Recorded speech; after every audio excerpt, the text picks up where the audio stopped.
Mga kapuso, sa mga may getaway ngayong Mother's Day weekend, alamin ang magiging lagay ng panahon. Kanina, nag-46 degrees Celsius sa Virac, Catanduanes.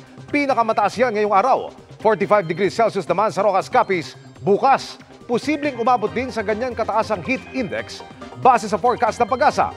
46 degrees Celsius sa Virac, 45 degrees Celsius sa Dagupan, Pangasinan. Nasa 43 degrees Celsius naman sa Tuguegarao City at Tiaga Isabela, Dumangas, Iloilo at ilang lugar sa Samar Provinces. 42 degrees Celsius sa 14 pang lugar, karamihan ay nasa Luzon kasama ang Pasay City. Sa Linggo, Mother's Day, pinakamainit din sa Virac, Dagupan at Apari. Sa Metro Manila naman, nasa 40 hanggang 42 degrees Celsius ngayong weekend. Pero mga kapuso, kahit mainit at malisangan, pwede pa ring umulan gaya po ng naranasan kanina. Shear line at easterlies ang iiral at makaka-apekto sa bansa. Base sa datos ng Metro Weather, mataas ang tsansa ng ulan bukas sa Northern at Central Luzon. Mimaro pa ilang bahagi ng Visayas at Mindanao. Magtutuloy-tuloy yan sa linggo, pero mas malaking bahagi na ng Visayas at Mindanao ang uulanin. May matitinding ulan na posibleng magpabaha o magdulot ng landslide, kaya po maging alerto. Sa Metro Manila, maalinsangan ang weekend pero maging handa rin sa tsansa ng localized thunderstorms, lalo po sa hapon o gabi.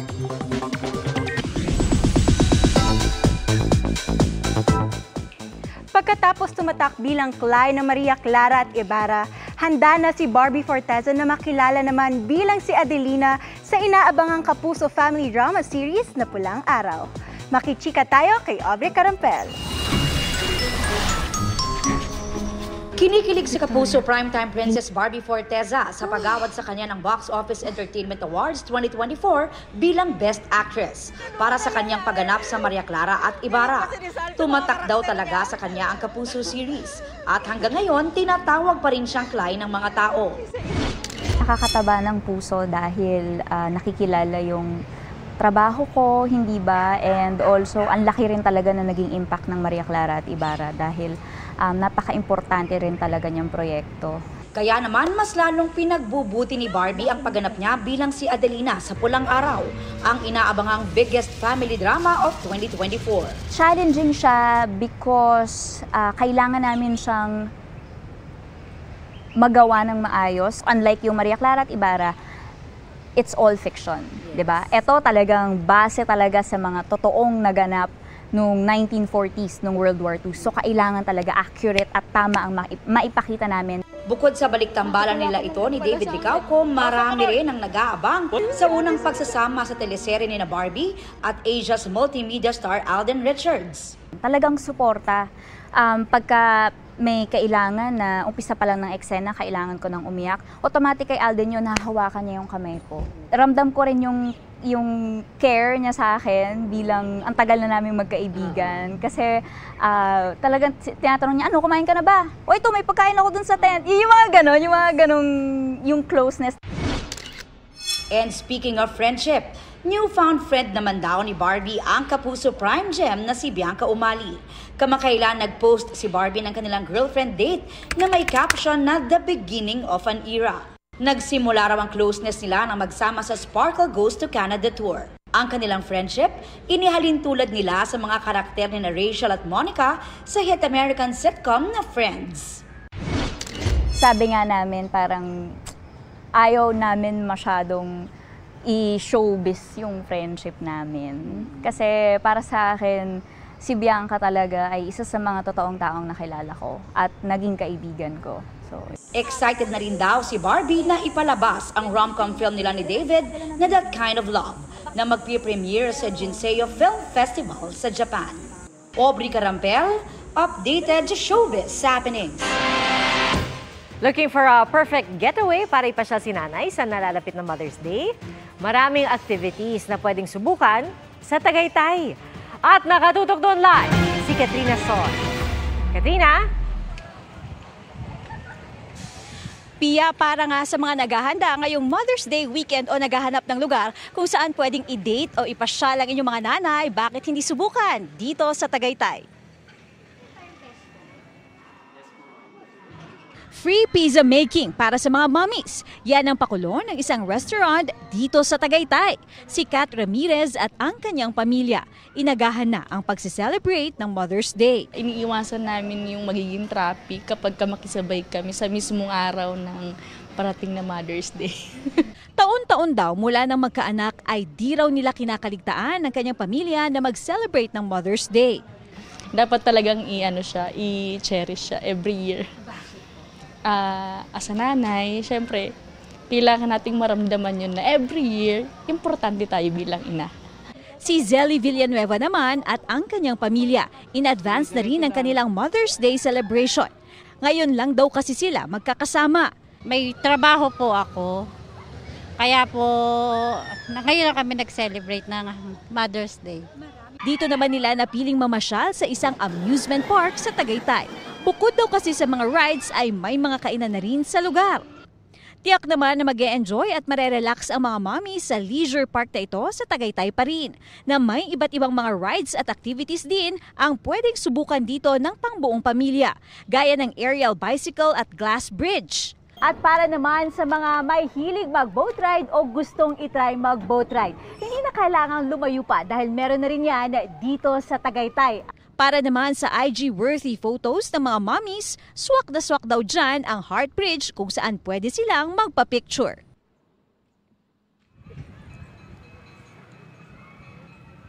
Pia, paalala naman sa mga gustong magpunta rito sa Tagaytay na mas maganda kung aagahan nila ang pagpunta rito para makaiwas sa mabigat na daloy ng trapiko. Pia? Maraming salamat, Katrina Son. Nagrereklamo ang isang babaeng nagbalik Pilipinas mula Dubai nang harangin daw ng customs dahil sa 2 smartphone na nakita sa kanyang bagahe. Sabi po ng Bureau of Customs, hindi dineklara ng pasahero ang mga cellphone na pwede pa raw dapat patawan ng buwis. Nakatutok si June Veneracion. Isang galit na pasahero sa Clark International Airport ang makikitang kinukumpronta ang mga tauhan ng Bureau of Customs. Sinasabat yung yung padala mo. Sinasabat O anong tawag dito? No-hold lang kayo. Ino-hold. Sabi ng pasahero, hinarang siya ng mga taga-customs dahil sa dala niyang mga cellphone sa carry-on luggage. Yung phone pong yun, nire-box lang po. Second hand, tapos nire-format, tapos rine-box. Pero matapos makipagtalo, pinayagan din naman daw siyang makaalis at dala ang kanyang mga gamit. Kung alam mo po na tama ka, ipaglaban mo. Sa kanyang pakikipag-usap sa mga opisyal ng customs sa Clark, paliwanag niya, 100,000 yan, ang sabi po niya.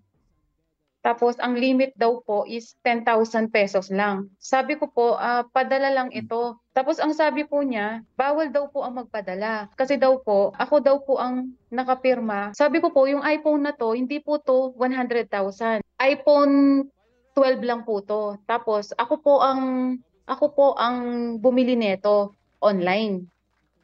Kasi po, yung nagpadala po kasi, pinautang ko, gamit po yung credit card ko. So ako po ang bumili. Ang nangyari, kanyang ipinost sa social media at agad nag-viral. Sa incident report ng Port of Clark na ibinigay ng isang source, dumating ang pasahero sa Clark International Airport noong May 3. May mga nakita raw na selyadong cellphone sa carry-on luggage ng pasahero, kaya kinailangan ng examination. Nagalit daw ang pasahero sa mga customs personnel nang pinakausapan siya na susuriin ang kanyang carry-on luggage. Nang tignan naman ang kanyang customs baggage declaration form, no ang kanyang sagot sa tanong kung meron ba siyang dalang cellphone o iba pang kaparehong gadget na lampas sa bilang na pang personal na gamit. Sabi ng isang opisyal ng customs, ibig sabihin kapag lampas ng isa ang dalang cellphone ng pasahero at bago, kailangang ideklara. Hindi kasama sa bilang ang ginagamit niya. Sa opisyal na pahayag ng Bureau of Customs Port of Clark, nabigo raw ang pasahero na ideklara ang naturang mga item na maituturing na durable goods sa customs declaration form. Ang hindi raw pagdedeklara nito ay paglabag sa batas at maaring mauwi sa pagkumpiska at iba pang multa. Sa ilalim ng alituntunin ng customs, ang mga OFW may pribileho dapat na magpasok ng mga produkto at gamit na tax-free basta't hindi lalagpas sa 150,000 pesos ang halaga. Pero sa bahagi ng type of traveler, resident daw ang deklarasyon ng nagrereklamong pasahero at hindi OFW. Nang mag-viral ang insidente, Nakipagdialogo si Overseas Workers Welfare Administration Chief Arnel Ignacio sa mga opisyal ng Port of Clark ng Customs. Inilatag sa kanya ng mga taga-customs ang mga detalye ng insidente. Puno ko na dineklara OFW kayo. So ang tinataw sa'yo, yung pang turista. Kung nabanggit mo na OFW ka, ang ilalapat sa'yo yung 150. Para sa GMA Integrated News, June Veneracion, Nakatutok, 24 Oras. Tinutugis ang isang nagpanggap umanong kasambahay para magnakaw? Yan ang aking tinutukan. Sa Bacoor City sa Cavite, may yaya di umano na nagpapanggap na kasambahay para magnakaw? Masipag at may kusa ang bagong kasambahay na kinuha ni Sarah. Hindi niya tunay na pangalan pero sa una lang pala ito. April 19 po ng 3 p.m. dumating siya sa amin, nagsipagsipagan siya. Tapos parang kinuha niya talaga muna yung loob namin na sipagsipagan siya. Yung pala, nagmamasid-pasid na rin siya dun sa kwarto namin kung ano yung makukuha niya. Huling-huli sa CCTV kung paano patingin-tingin sa paligid ang kasambahay habang nagwawalis. Maya-maya pa, sinimulan na nitong halugugin ang mga bag na nakasabit sa likod ng pintuan. Ito po, binalik niya yung walis pero wala naman siyang dapat gawin dyan. Tagal niyang umalis. Tapos dyan nakalagay yung mga wallet tsaka bag ng mga anak ko. Eh, parang nagkakalkal na siya dyan. Dyan niya nakuha po yung mga cash po ng mga bata. Agad siyang inireport ni Sarah sa Philippine National Police ng Bacoor, Cavite. Nagsampa ng kasong qualified theft si Sarah laban sa kasambahay na tinawag naming si Cristel. Nawalang parang bulana ang kasambahay at hindi na nagpakita pa. Pero may dalawa pang nagrereklamo tungkol sa na-hire din nilang kasambahay online. Iisa lang kaya ang kasambahay na kanilang nakasalamuha? Abangan ang buong kwento ngayong linggo sa Resibo. Black Rider is getting more exciting sa mga pasabog na revelasyon at iba pang maaksyon na eksena na mapapanood ngayong gabi. Yan ang chika ni Nelson Canlas. Naganap na ang pinakahihintay na pagtatapat ng mortal na magkatunggali. Elias laban kay Calvin. Pero mas paiinitin pa ang mga eksena. Dahil sa paglaya ni Edgardo, baon ang nagpupuyos na galit. Bubuhayin niyang muli ang Golden Scorpion. Kaabang-abang din ang muling pagsabak sa aksyon ni veteran actress Chanda Romero. Game siyang nakipaghabulan sa mga kalaban kasama ang bida nating si Ruru Madrid habang sakay ng isang motorsiklo. Iba lang because at my age now, I'm still doing these scenes. And I'm just, buti na lang I somehow take care of, diba, myself para ganito pa rin ka-agile. I'm aliw. Aliw ako pag ganito kasing eksena. Hindi si Senator William ang bayani ng Isla Lactan. Hindi ikaw.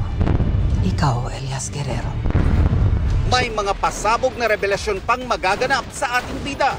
Si Elias, siya si Black Rider. Kaya hindi dapat palampasin ang bawat eksena. Pinagtutulungan daw yan ng lahat ng cast at crew. Kaya't hindi na nakapagtataka na pinupuri ng iba't ibang award-giving bodies ang serye. Kailan lang, kinilalang most development-oriented drama program ang serye ng The 18th UP Comprod Sox Gandingan Awards 2024. Gusto ko na po magpasalamat of course sa lahat ng bumubuo ng Gandingan Awards 2024 para po sa parangal na ito sa Black Rider. Ito po ay magsisilbing panibagong lakas para po sa amin upang patuloy na gumawa ng mga eksena para po sa ating mga manonood. Hayaan niyo po na hindi po kami titigil na mag-isip ng mga storya kung saan makakapagbigay po tayo ng inspirasyon para po sa ating mga manonood. Nelson Canlas, updated sa Showbiz Happening. And that ends our week-long chikahan. Sa ngalan ni Iya Arellano, ako po si Rabia Mateo. Happy weekend mga kapuso! Miss Vicky, Miss Pia, Emil! Happy weekend, Rabia! Salamat, Rabia. At Happy Mother's Day weekend sa ating lahat. Happy Mother's Day weekend! Sa lahat ng mga taga-subaybay. At yan ang mga balita ngayong Biyernes. Ako po si Vicky Morales. Ako po si Pia Arcangel para sa mas malaking misyon. Para sa mas malawak na paglilingkod sa bayan, ako po si Emil Sumangit. Mula po sa GMA Integrated News, ang News Authority ng Pilipino, nakatutok kami 24 oras.